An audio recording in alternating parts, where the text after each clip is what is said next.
Hey everyone, welcome to today's podcast episode. We are incredibly excited to have Dr. Kelly Tanner join us as our guest today. Dr. Tanner is a true pioneer in the dental industry with an impressive track record of leadership, innovation, and impact. Her expertise in dental care, leadership development, and coaching has helped countless individuals and teams in dentistry achieve their goals and reach new levels of success. As an accomplished practitioner, consultant, and educator, Dr. Tanner has received numerous accolades and awards for her contributions to the field of dental hygiene. She received the ADHA and Johnson & Johnson Award for Excellence in Dental Hygiene, and she has been recognized by Dentistry Today as a top consultant for 3 consecutive years. Additionally, she's been honored with the 2023 Denobi Award for her outstanding leadership and contributions to the field. Dr. Tanner's diverse background, which includes a doctoral education in business and leadership, has enabled her to bring unique perspective and skill set to her work.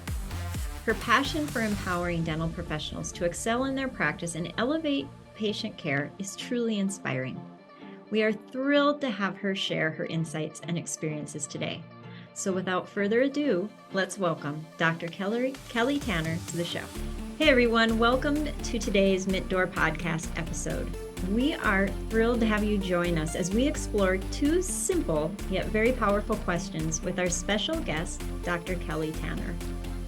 Today we will delve into the mind and experience of our guest as we talk to her and have her share her unique perspective on these 2 fundamental questions. Now, these questions aim to provide our listeners with valuable insights and guidance from someone who has achieved success and recognition in their industry.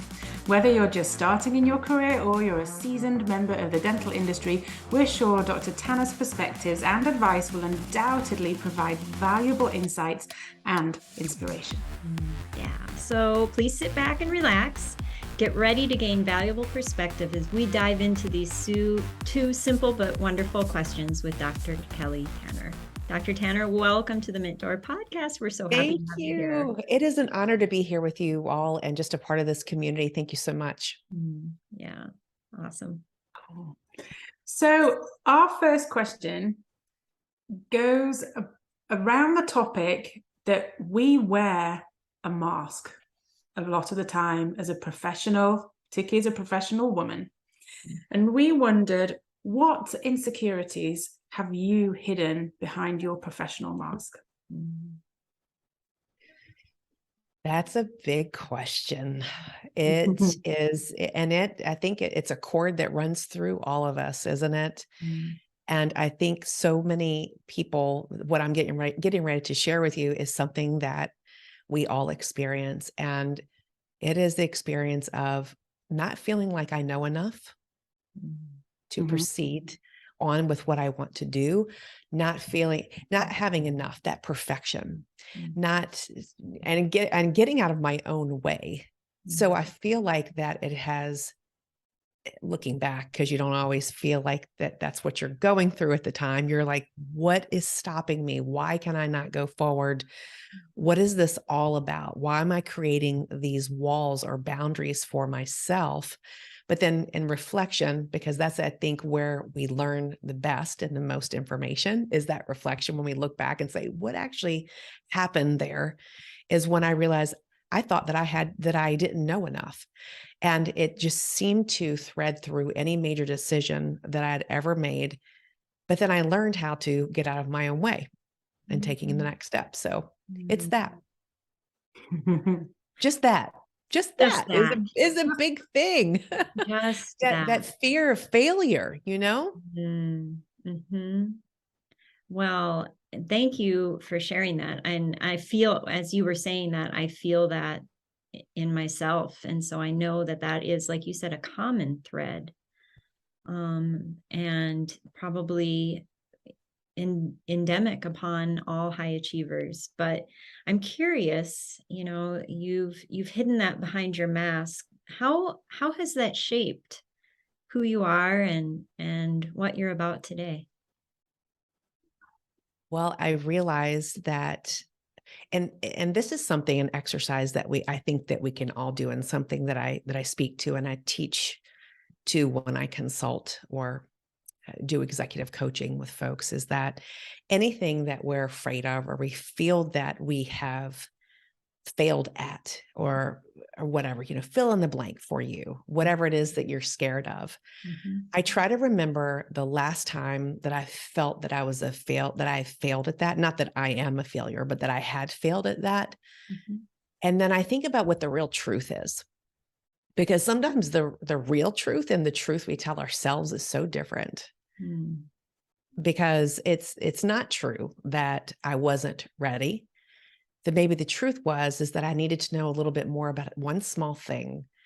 And so when we start to realize what the real truth is, and the last time that we were successful in that is when it starts to reprogram our minds and form a new neural pathway in our mind to create a new truth for ourselves, which then creates and provokes a new behavior in that direction. So therefore, it becomes a new reality for you, which is this neuralistic programming that a lot of folks will talk about. So as an example, I know many of us, so I'm an international speaker. I've been speaking for, I think, close to 30 years now. And in the beginning, I think all of us were scared to death to walk out in front of people. Some of that's healthy, right? But if I were to tell myself that now that I'm not ready for this, or I am not a good speaker, I'm not good enough for this event, I could go back to my mind to say, when was the last time that I felt that I wasn't good enough to speak at an event?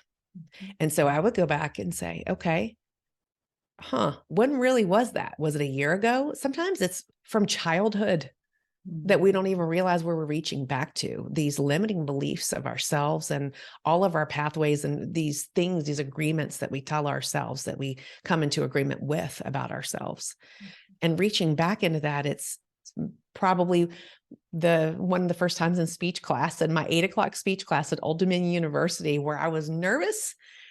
And then I'm thinking, is that really still true? Look how much you've grown, Kelly. Here are other examples of how you killed it on stage. And people said, you just crushed it. And so is that really true? So thinking about and focusing on those wins and how I got there and how I performed, and feeling that emotion, which starts to, again, recreate a new reality for myself. So stepping into that fear. And everything that we want in our lives is truly on the other side of fear. That's really true. Thank you for giving that example, because that was a question of mine, was what questions do we ask to distinguish the truth we think is the truth versus what is the real truth? Yeah, it's when was the last time that I thought that was true about myself? And is that still true today? It could have been true last week, but you could have.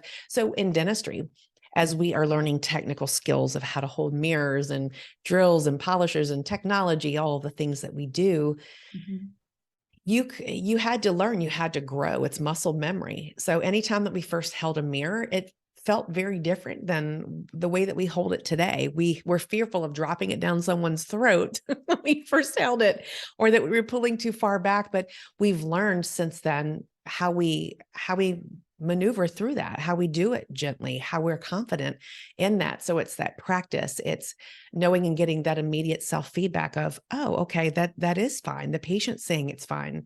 And knowing that that's no longer where I was. And to be able, and in theory, that seems very easy to say, right? Just step back and just know that that's not the truth anymore. But I think you really have to take a step back from it reflectively to say, no, now, because of all these experiences and because what I know is true, that it's actually not that truth anymore for me. Isn't it? The brain subconsciously overpowers, almost like logically you can tell yourself, I did a good job, I did the best I could, but it's telling you another story that you can't even start to consider what it is. And I'll give you an example of when you said this is what made me think of. It was only in the last week that I re-listened to 2 speeches that I gave 2 years ago. And the first one I knew that I'd done good. I thought it was really good. And the second one I was like, yeah, it didn't feel as good to me. So I told myself it wasn't a success and I didn't want to listen to it. Anyway, I made myself sit and listen to it in the last week. And it wasn't bad. It was actually pretty good. And I'm proud of it now. And I was like thinking, I don't even know whether I should save this to my computer. I'm going to like just not even bother saving this recording because I didn't like it. And I was like, no, listen to it. And I saved it to my computer and I kept it. Oh, But that's so good. That your brain, like as you're saying, it's like so powerful. But learning, how do you learn to control it?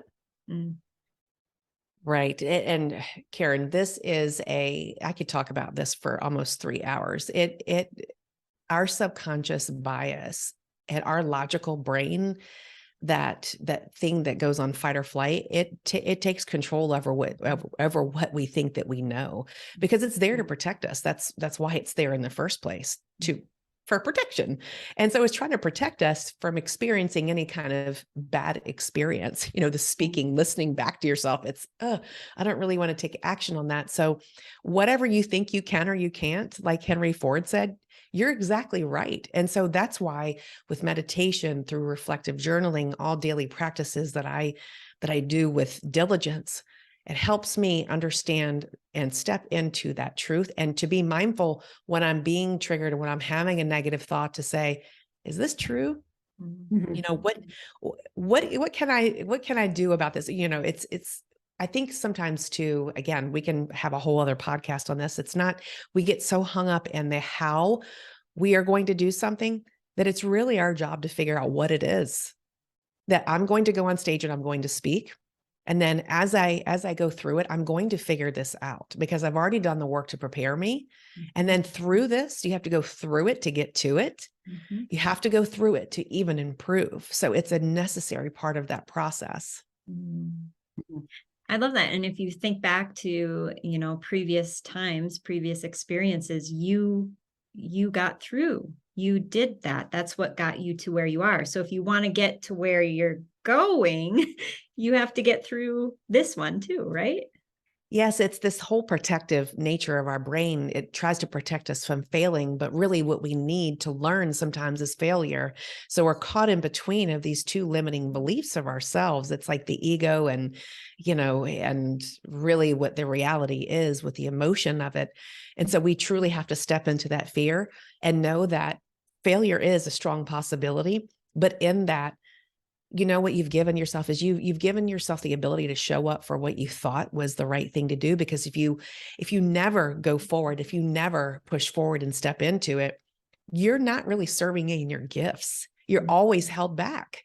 And that is one of the biggest mistakes that we make, is not stepping into and through onto the other side to truly deliver on what our giftings are. Because if I never would have taken that second or third or 20th or 1000th chance at speaking, recording for the first time, knowing and thinking I looked silly, I would have never have gotten better and be where I am today and deliver the message that really others needed to hear.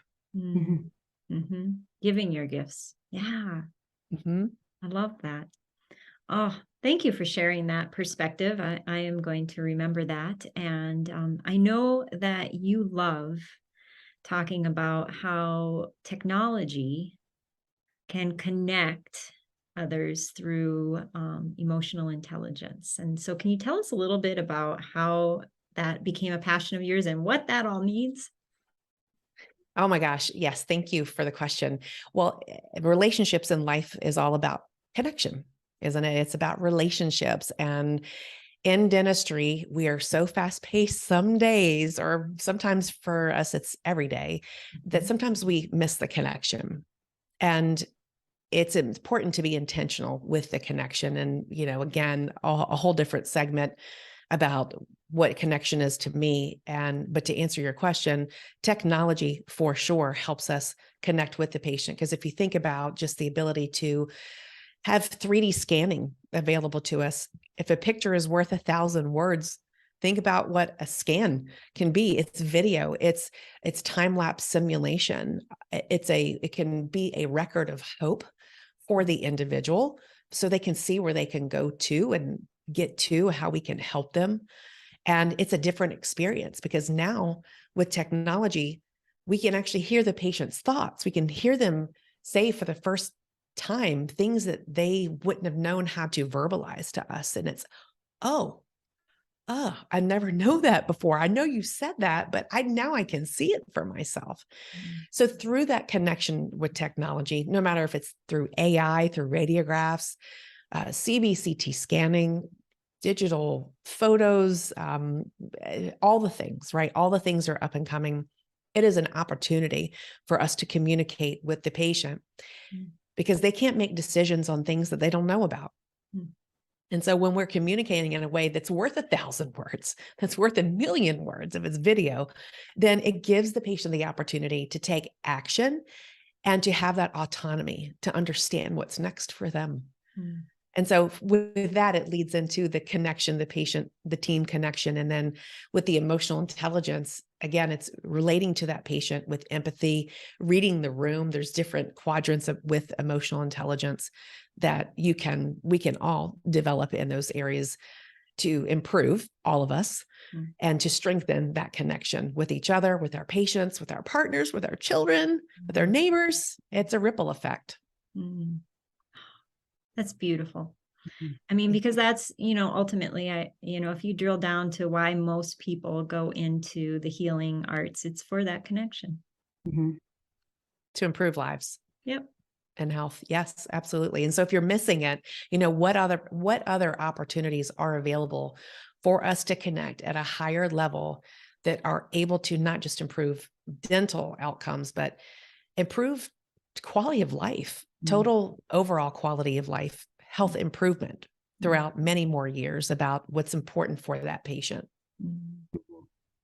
Thank you for sharing that. That's amazing. I think it's something that a lot of people won't even have thought about. And that's something that Laura and we have a passion for, is like sharing people like you, because I think when you're in dental practice day in, day out, like we've said, we're busy, it's nonstop.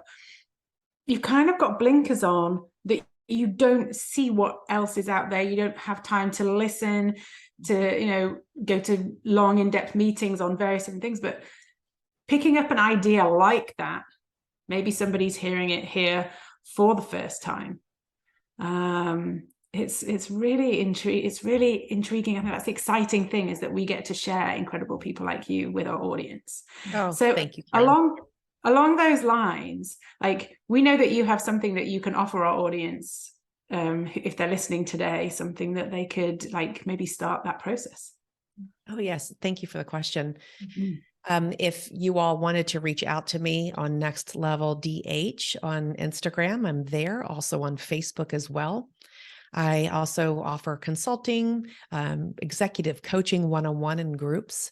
You can find me on drkellytanner.com. And I also have a set of courses. It's the Leadership Essentials for Dental Professionals, which is found on nextleveldentalhygiene.com. And that's for the whole team. I mean, it's not agnostic to dental teams. It's about finding your true north, why emotional intelligence in dentistry matters, why it matters to your patient, why it matters to you. And there's other courses on there as well about how to overcome conflict in a dental practice and just in your life. I mean, these are some leadership essentials. So go check them out. I would love to be a resource to you. And then also too, on my website, nextleveldentalhygiene.com, there's a sample emotional intelligence report that you can download, that if you were to order an emotional intelligence assessment through me, it kind of gives you an example of what it would report out for you, what information it would provide to you. So you can even coach yourself and learn where you are on that grid to know where you need to grow. That's fantastic. So many phenomenal resources, and we will make sure and put all those links in the show notes. So if you're driving, don't worry, you don't have to pull over and write all this down. We'll have it in the show notes for you. But I just hope that if If you're interested in this, if you're interested in building those connections, reach out to Dr. Tanner. She's a wealth of knowledge and a beautiful soul that is sharing her gifts with the world. So thank you, Dr. Tanner, for being with us on the podcast today. We appreciate you taking the time out of your busy schedule to hang with us and elevate our lives in the world. It's an honor. Thank you, Karen and Laura. I really appreciate the opportunity. Fantastic. Thank you. Yes, and we hope you found some encouragement with our podcast today. Know that we adore you, our listeners, and we hope to see you on the next episode of the MIT Door Podcast. Bye. Bye.